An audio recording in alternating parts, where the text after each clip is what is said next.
sa ikatlong linggo sa ating pakigbisog against a formidable enemy. As always, I give my sincerest gratitude to all those who are fighting in the front lines, our doctors, nurses, allied health professionals, police, soldiers, civil servants, and everyone performing essential services in the private sector.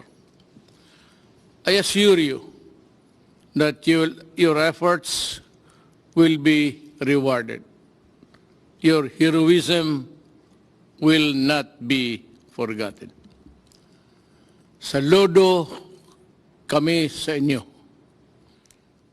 Let me thank the LGUs who are doing their best to contain the spread of the virus in your localities.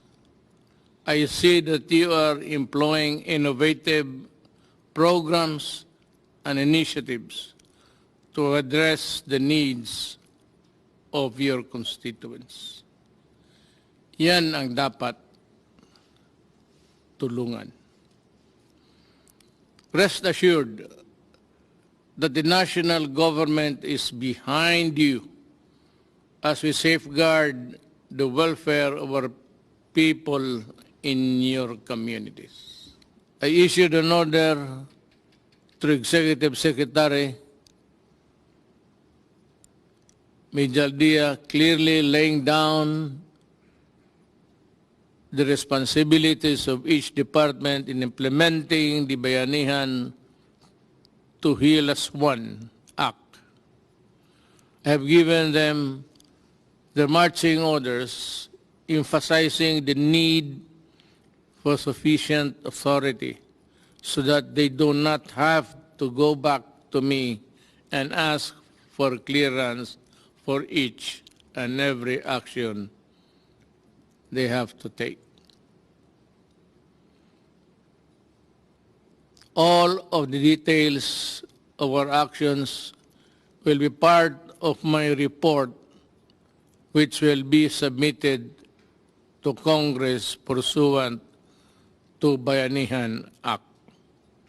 There are now only two powers in the law that I reserve strictly for myself.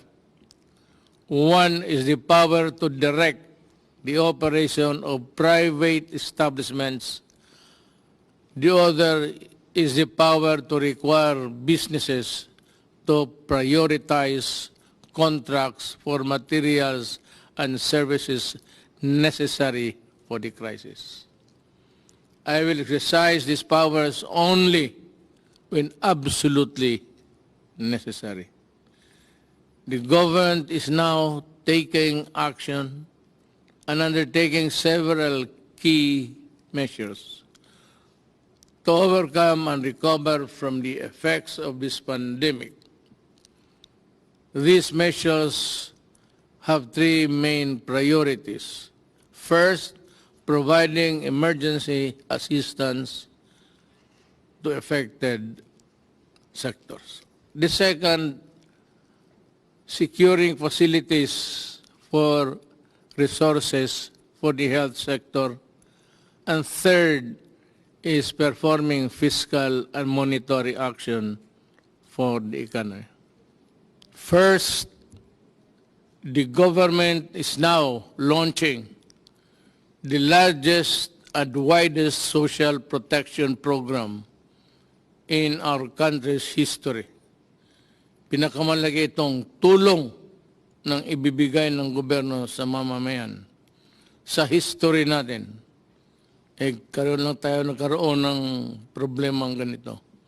To make up for the loss of economic opportunities due to quarantine measures in the place of COVID-19. We have allotted 200 billion pesos for low-income households who are badly affected by the current crisis. Sila ang nasa informal sector and those who live day-to-day on subsistence wages or no work, no pay. Arrangements, beneficiary households will receive emergency support for their 2 months based on the regional minimum wage. However, I still count on everyone to also look out after their fellow men, their countrymen. To those who have more in life, I implore you to share in the cost of taking care of the less fortunate and keeping our society intact. They have also contributed to our prosperity in one way or the other. So let us support them in this crisis. Okay. Let it be said that in the hour of our country's greatest need, we all look out for and help each other. Buksan natin ang ating puso sa nangangailangan. I also appeal to the private sector to contribute in any way you can in dealing with this national emergency. We implore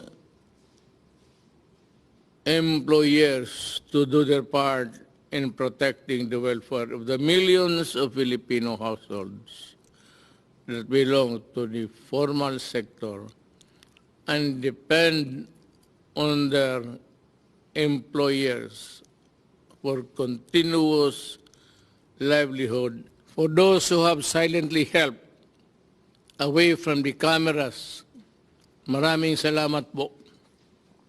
The government will provide a recovery package, especially to micro, small, and medium enterprises to help deal with the economic effects of this pandemic. My economic team is already creating the guidelines for this as I speak. To our farmers and our fisher folk, we have not forgotten you, and government is now employing quick response measures to help you during the crisis, as well as ensure food productivity, availability, and sufficiency during the period of the pandemic. Andito ang gobyerno para sa inyo. The government is also ensuring the unhampered flow of cargo and their workers to maintain the continuous and steady supply of food, goods, and other essential supplies and items. A price freeze on commodities is already in effect, and measures to curtail hoarding and profiteering are also in place. Uulitin ko, hindi ito panahon para kumita. Hindi ito panahon ng pagsasamantala. Food packs and essential non-food items are also being distributed on LGUs in Metro Manila and the rest of Luzon. Contaminated areas in the Visayas and Mindanao are receiving similar assistance. More will be given to augment the requirement of LGUs in the coming days as we repackage the items in our stockpiles. Gagawin ko lahat para walang magutom. Second, we are marshalling and deploying the resources of government to provide our frontline health workers with everything they require so they can save as many lives as possible. We are now procuring medical supplies, devices, and personal protective equipments. About 1 million medical protective items are being acquired right now, with the government and the private sector working together to purchase or produce the necessary quantities. We are also ramping up our capacity to test more broadly, to take a fuller and more accurate picture of the spread of COVID-19 in the country. We will also build, operate, and accredit more medical facilities and laboratories in the coming weeks. The outpouring of donations and support from the business organizations, foreign governments, and private individuals over the past few weeks have also been overwhelming. I therefore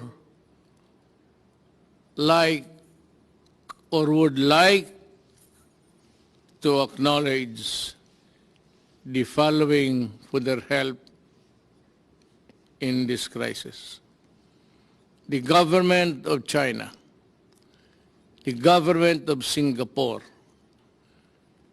the NGCP led by Big Boy C and Robert Cuyeto, Ramon Ang, Enrique Crason, Manny Pangilinan, Lucio Tan and Michael Tan, Simeon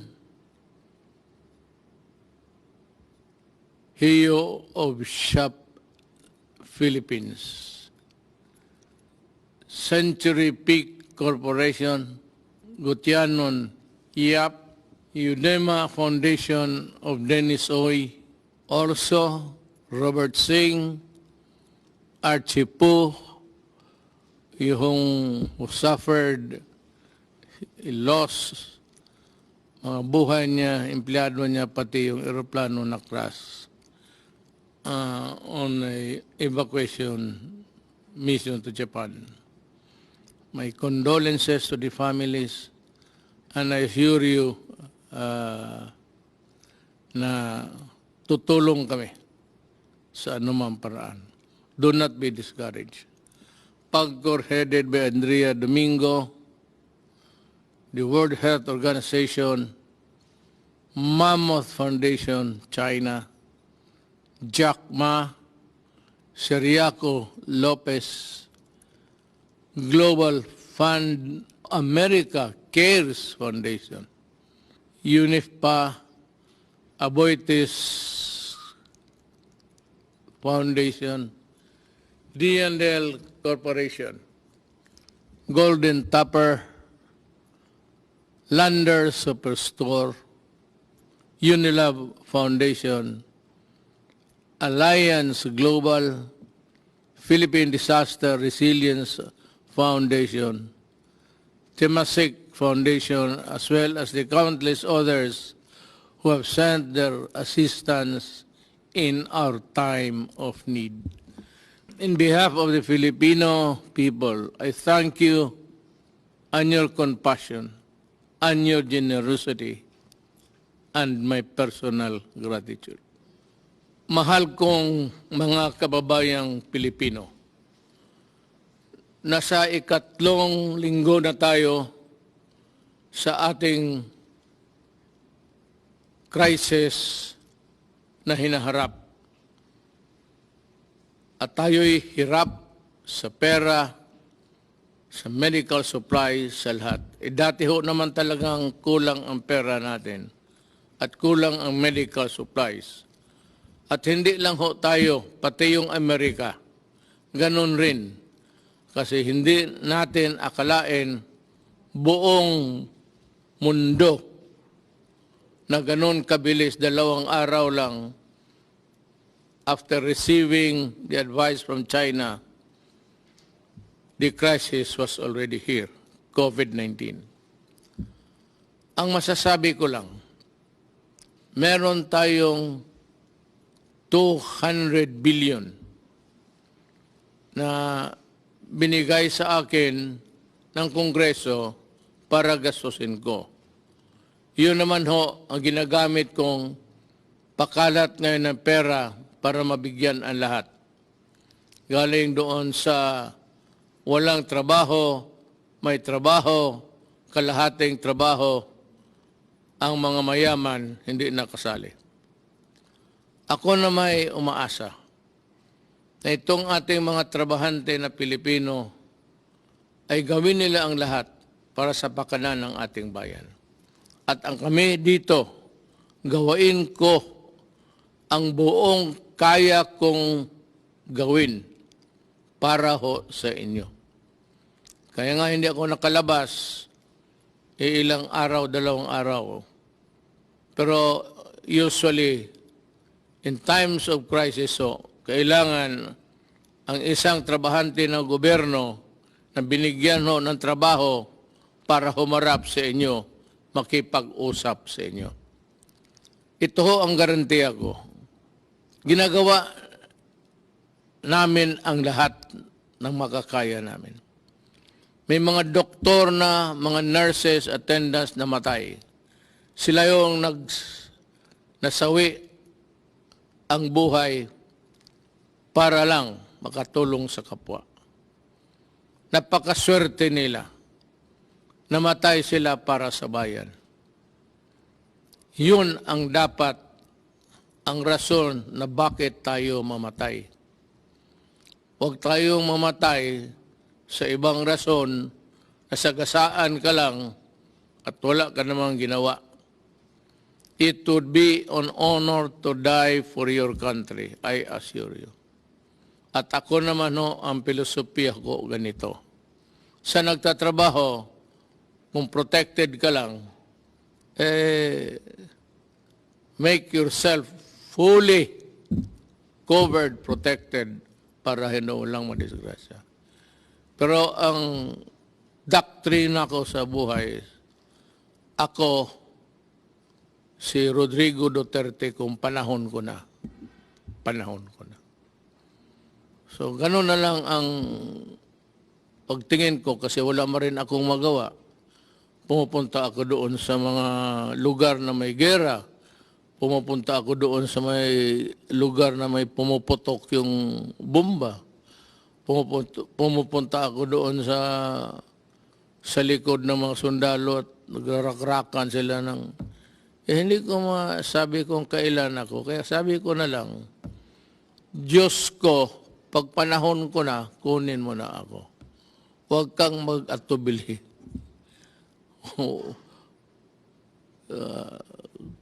Bahala ka na. So sa mga kababayan ko, hindi ko naman sinasabi na sundin ninyo ang aking filosofiya. But somehow, let the thought comfort you that I really worry about you. That I worry that you will not be able to reach an old age with your children and grandchildren. Kasi ako, nandyan na patapos na ako. Kaya ko masabi yan. So, trabaho lang tayo. Ang mga supplies nandyan na at makabili na tayo ng kailangan ninyo. Ngayon, sa mga tao na binigyan ng people task of distributing the money, distributing the food, distributing the relief goods, kindly do it. I use the word to a T. Kung hindi nyo naintindihan yan, mag-research kayo. Pero talagang pag nagkamali kayo dito, hindi ko kayo palusutin. I will see to it, even tomorrow, if I discover some embezzlements, some hoarding there, at dinadivert yung pagkain sa mga tao na dapat hindi sa kanila. You better think. I am not a cruel man. Pero kung may report ang pulis, I will order your detention hanggang matapos itong COVID-19. Sabi ko, wag ngayon. Wag na wag kayong mandaya, mangurakot, at taguin yung mga pagkain at yung iba hindi bigyan kasi you know, people sometimes think that they own whatever they receive from government. This is not yours. Neither is it mine. Pero kung mamuliti ka tapos makabalitaan ko na yun ang nagawa mo, I will suspend you ora mismo. And for those who are really absconding the money, I will detain you, I said. And maybe I will release you pagkatapos ng COVID. Hindi ako nananakot. Nagpapasalamat ako sa buong lahat ng aking mga doktor who are honest, at talagang natatrabaho. Sa inyo po, personal kong gratitude na hindi mabayaran ng pera. Ang papasalamat rin ng taong bayang Pilipino. Salamat po. At ako'y regularly makipag-usap sa inyo until this crisis is over. Huwag kayong matakot ngayon. Huwag na huwag kayong matakot kasi sabi ko may pera ako at kung meron man ang palpak-palpak dyan kunti, ayusin namin yan. Ayusin ni Lorenzana yan, the implementor, pati ni Anyo sa DILG. Ato si Galbeso, puro military na yan sila. At as a matter of fact, ganito, lahat ng contribution, lahat, ibigay mo doon sa opisina na set up ng task force. At